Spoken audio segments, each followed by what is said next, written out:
नमस्कार। आज हम एक बहुत ही खास शख्सियत के जीवन और विचारों पर थोड़ी गहराई से बात करने वाले हैं। जी, डॉक्टर सर्वपल्ली राधाकृष्णन। हाँ, जिन्होंने भारत की सोच पर, भारत की दिशा पर एक बहुत गहरी छाप छोड़ी है। हमारे पास एक संक्षिप्त सी वीडियो स्क्रिप्ट है जिसमें उनकी जिंदगी के कुछ अहम पड़ाव बताए गए हैं। बिल्कुल।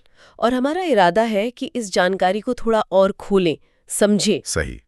सिर्फ जानकारी नहीं, बल्कि उनके व्यक्तित्व के जो अलग अलग पहलू हैं, दार्शनिक, शिक्षक, राष्ट्राध्यक्ष, उनका असल महत्व क्या था, ये समझने की कोशिश करेंगे। हाँ, क्योंकि ये स्क्रिप्ट हालांकि छोटी है, कुछ बुनियादी चीजें तो बताती ही है। तो हम इन तथ्यों से थोड़ा आगे जाकर देखेंगे कि इसमें छुपे हुए मतलब क्या है। कि ये जानकारी डॉक्टर राधाकृष्णन की विरासत के बारे में असल में क्या कहती है। जी, तो सिर्फ दोहराना नहीं, बल्कि मतलब निकालना है। बिल्कुल। तो चलिए शुरू करते हैं उनके शुरुआती जीवन से। स्क्रिप्ट के हिसाब से जन्म 5 सितंबर 1888 को तमिलनाडु के तिरुताली में। हाँ, और स्क्रिप्ट इस बात पर जोर देती है कि वो बचपन से ही एक अत्यंत मेधावी छात्र थे।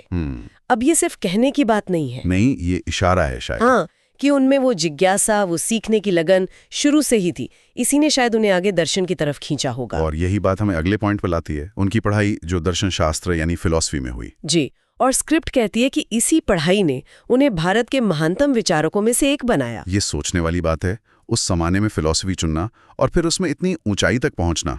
ये उनके बारे में क्या बताता है? यही कि उनमें वो गहराई थी, सत्य को जानने की एक बेचैनी थी।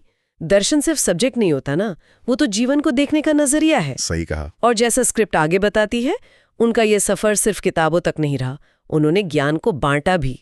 उनका एकेडमिक करियर देखिए कितना शानदार रहा। हाँ, उसमें ऑक्सफोर्ड यूनिवर्सिटी, कलकत्ता यूनिवर्सिटी, ये बड़े नाम हैं जहाँ उन्होंने पढ़ाया। जी, ये सिर्फ जॉब नहीं की। उस दौर में सोचिए, एक भारतीय स्कॉलर के लिए ये कितनी बड़ी पहचान थी। ऑक्सफोर्ड में पढ़ाना तो मतलब। हाँ, वो तो एक मील का पत्थर था। बिल्कुल, उनकी विद्वत्ता को दुनिया मान रही थी, ये उसका सबूत था। पर इससे भी जरूरी बात जो स्क्रिप्ट में है, वो है भारतीय दर्शन को पश्चिम तक ले जाने का काम। बिल्कुल, स्क्रिप्ट कहती है कि उन्होंने अपने लेखन के जरिए ये किया। अब सवाल ये है कि कैसे किया होगा? क्या सिर्फ ट्रांसलेशन या कुछ और भी था? ये अहम सवाल है। स्क्रिप्ट सीधे तो नहीं बताती, पर अंदाजा लगा सकते हैं। शायद उन्होंने भारतीय विचार जैसे वेदांत है, जो सब चीजों की मौलिक एकता की बात करता है, या उपनिषदों के जो गहरे विचार हैं, हाँ, उन्हें पश्चिमी लॉजिक और भाषा में ढाला होगा, ताकि वहां के लोग उसे समझ सकें, कनेक्ट कर सकें। बिल्कुल, ये सिर्फ कोई एकेडमिक कसरत नहीं थी, ये तो एक तरह से क्या कहते हैं, कल्चरल ब्रिज बनाने जैसा था। हाँ, भारतीय ज्ञान परंपरा को दुनिया के सामने सम्मान के साथ रखना।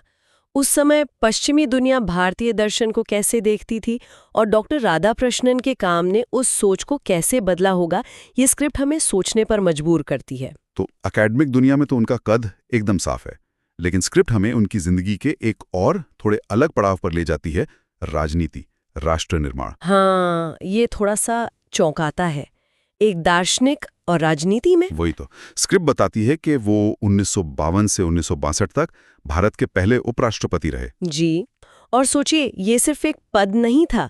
आजादी के फौरन बाद का भारत एक नया देश बन रहा था। बिल्कुल। ऐसे में एक जाने माने दार्शनिक, एक शिक्षाविद का उपराष्ट्रपति बनना, ये उस समय की लीडरशिप की सोच दिखाता है। क्या दिखाता है? शायद ये कि देश बनाने में सिर्फ राजनीतिक जोड़ तोड़ नहीं, बल्कि एक नैतिक, एक बौद्धिक मार्गदर्शन की भी जरूरत समझी जा रही थी। सही बात है। और फिर 1962 से 67 तक राष्ट्रपति, ये तो और भी बड़ी बात हो गई। देश का सबसे ऊंचा संवैधानिक पद, और उस पर एक ऐसा व्यक्ति जिसका पूरा जीवन दर्शन और शिक्षा के लिए रहा हो। हाँ, स्क्रिप्ट इस पर ज्यादा विश्लेषण तो नहीं करती, पर ये तथ्य ही अपने आप में बहुत कुछ कहता है। क्या कहता है? मुझे तो वो प्लेटो की पुरानी कल्पना याद आती है, फिलोसोफर किंग, दार्शनिक राजा। हाँ, बिल्कुल। यहाँ राजा तो नहीं, राष्ट्रपति थे, पर आइडिया वही है कि शासन की बागडोर किसी ज्ञानी, किसी विवेकशील व्यक्ति के हाथ में हो। स्क्रिप्ट का ये बताना कि वो राष्ट्रपति बने, शायद इसी आदर्श की तरफ इशारा है। कि उनका होना सिर्फ एक राजनीतिक अपॉइंटमेंट नहीं था। नहीं, बिल्कुल नहीं। ये ज्ञान और नैतिकता को राष्ट्र के शिखर पर रखने का प्रतीक था। ये फिलोसोफर किंग वाली बात सोचने लायक है। क्या उनके कार्यकाल में उनके इस दार्शनिक नजरिए का कोई असर दिखता था? खैर, स्क्रिप्ट तो इतना नहीं बताती। खैर, हाँ, वो विस्तार में नहीं जाती। चलिए अब उस कहानी पर आते हैं जिसका जिक्र स्क्रिप्ट में खास तौर पर है, और शायद इसी वजह से डॉक्टर राधाकृष्णन घर घर में जाने जाते हैं। जी शिक्षक दिवस की कहानी। हाँ, और ये कहानी उनके व्यक्तित्व का एक और खूबसूरत पहलू दिखाती है, उनकी विनम्रता और टीचर्स के लिए उनका सम्मान। हुआ क्या था? स्क्रिप्ट के मुताबिक उनके कुछ छात्र, कुछ चाहने वाले उनका जन्मदिन मनाना चाहते थे 5 सितंबर को, जी, और उनका जवाब बड़ा दिलचस्प था। क्या कहा उन्होंने? स्क्रिप्ट कहती है, उन्होंने बड़ी सादगी से कहा कि मेरा जन्मदिन अलग से क्यों मनाना? हाँ, अगर 5 सितंबर को शिक्षक दिवस के रूप में मनाया जाए तो मुझे ज्यादा खुशी होगी, ज्यादा गर्व होगा। कमाल की बात है ना?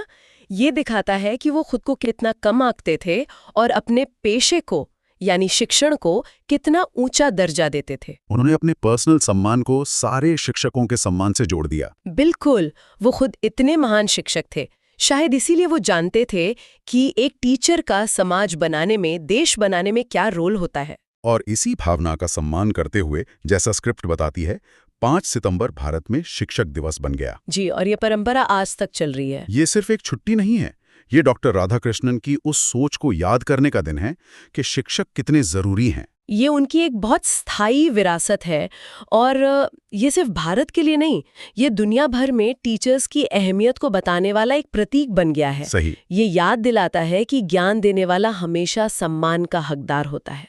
ये कहानी उनके जीवन के मूल्यों का सार है। निस्वार्थ भाव, शिक्षा के लिए गहरा आदर। तो अगर हम उनके पूरे जीवन को देखें, जैसा इस स्क्रिप्ट में झलक मिलती है, वो एक दार्शनिक थे, एक शिक्षक थे, फिर उपराष्ट्रपति, राष्ट्रपति बने। इतनी सारी भूमिकाएं एक ही जीवन में। हाँ। स्क्रिप्ट उन्हें एक सच्चे मार्गदर्शक के रूप में भी देखती है। ये सारी भूमिकाएं जुड़ी हुई कैसे थीं? क्या ये अलग-अलग थीं या एक ही थीं? ये कि ये भूमिकाएं अलग नहीं थी। अच्छा। उनका जो दर्शन था वो उनके पढ़ाने में दिखता था। उनके पढ़ाने का जो अनुभव था वो शायद उनके राजनीतिक जीवन में काम आया होगा। और राजनीतिक पद ने उन्हें अपने विचार बड़े मंच पर रखने का मौका दिया होगा। बिल्कुल, वो सिर्फ कमरे में बैठकर सोचने वाले दार्शनिक नहीं थे। उनका दर्शन जीवन से जुड़ा था। वो सिर्फ क्लासरूम के टीचर नहीं थे, वो पूरे देश के लिए प्रेरणा थे।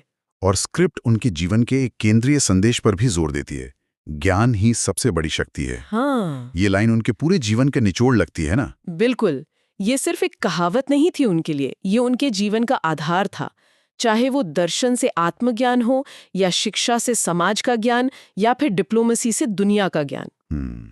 उनका मानना था कि सही समझ, सही जानकारी ही इंसान को, समाज को ताकत देती है, सही रास्ता दिखाती है। आज के जमाने में ये बात और भी जरूरी लगती है। हाँ, आज जब इन्फॉर्मेशन ओवरलोड है, तब ये बात और ज्यादा मायने रखती है। सिर्फ जानकारी नहीं, बल्कि ज्ञान। स्क्रिप्ट के आखिर में उन्हें राष्ट्र के महान शिक्षक कहा गया है। ये टाइटल उनके सारे योगदानों को समेट लेता है, ऐसा लगता है। हाँ, क्योंकि शिक्षक सिर्फ वो नहीं होता जो स्कूल कॉलेज में पढ़ाए।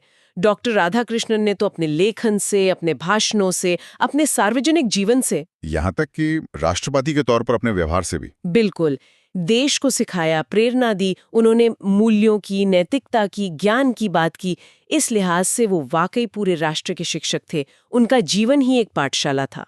तो इस संक्षिप्त स्क्रिप्ट के आधार पर जो हमने ये बातचीत की, उससे डॉक्टर सर्वपल्ली राधाकृष्णन के जीवन के कई पहलू सामने आए। जी, उनकी गहरी दार्शनिक सोच, शिक्षा के लिए उनका जुनून, देश सेवा में उनकी भूमिका, और शिक्षक दिवस की वो प्यारी सी कहानी। हाँ, और ये सब दिखाता है कि कैसे एक व्यक्ति शिक्षा, दर्शन, राजनीति, इतने अलग अलग क्षेत्रों में इतना गहरा असर डाल सकता है। स्थायी असर। स्थायी असर, बिल्कुल।